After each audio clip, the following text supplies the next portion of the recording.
وَقُلْ جَاءَ الْحَقُّ، اور اے نبی فرماؤ کہ حق آ گیا، وَزَهَقَ الْبَاطِلُ، اور باطل مٹ گیا، إِنَّ الْبَاطِلَ كَانَ زَهُوقًا، اور بے شک باطل تو ہے ہی اس لیے کہ اس کو مٹا دیا جائے، وہ مٹ ہی جانا ہے۔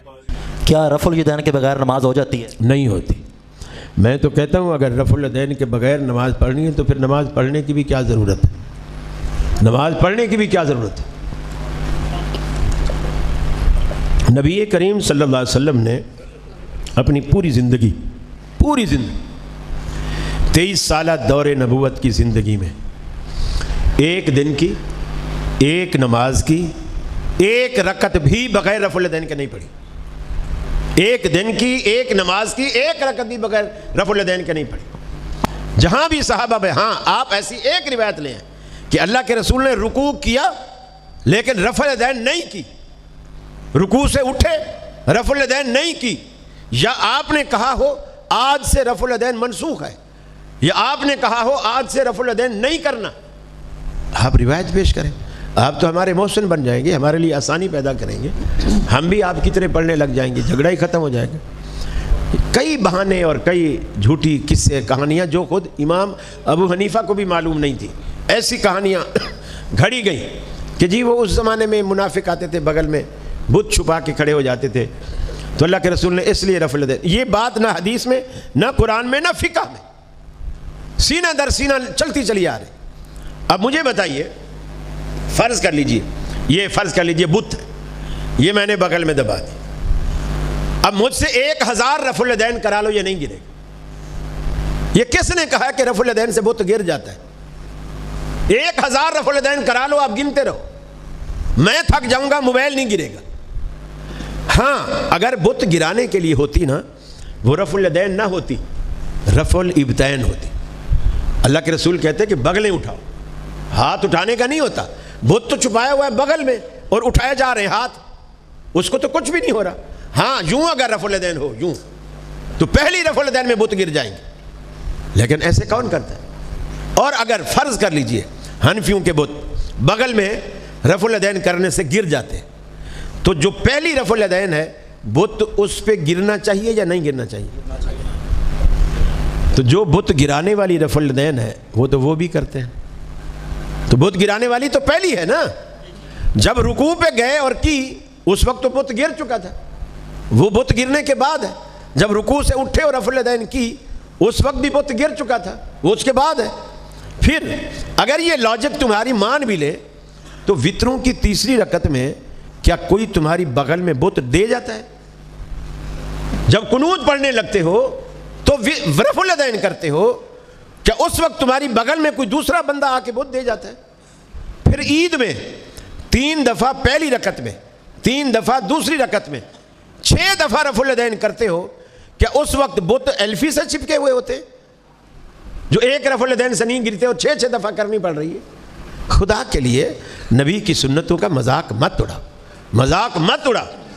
دیکھیے اللہ کی دربار میں جب بندہ آتا ہے سب سے پہلے یہ خالی ہاتھ اللہ کو دکھاتا ہے، اللہ میں تیرے پاس کچھ نہیں لے کر آیا، خالی ہاتھ آیا، لیکن جب سجدہ کر کے اٹھ کر یہاں سے جانے لگوں تو مجھے خالی ہاتھ نہ بھیجنا۔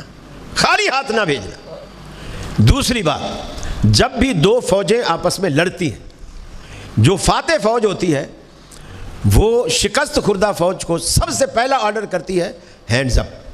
کیا آرڈر کرتی ہے؟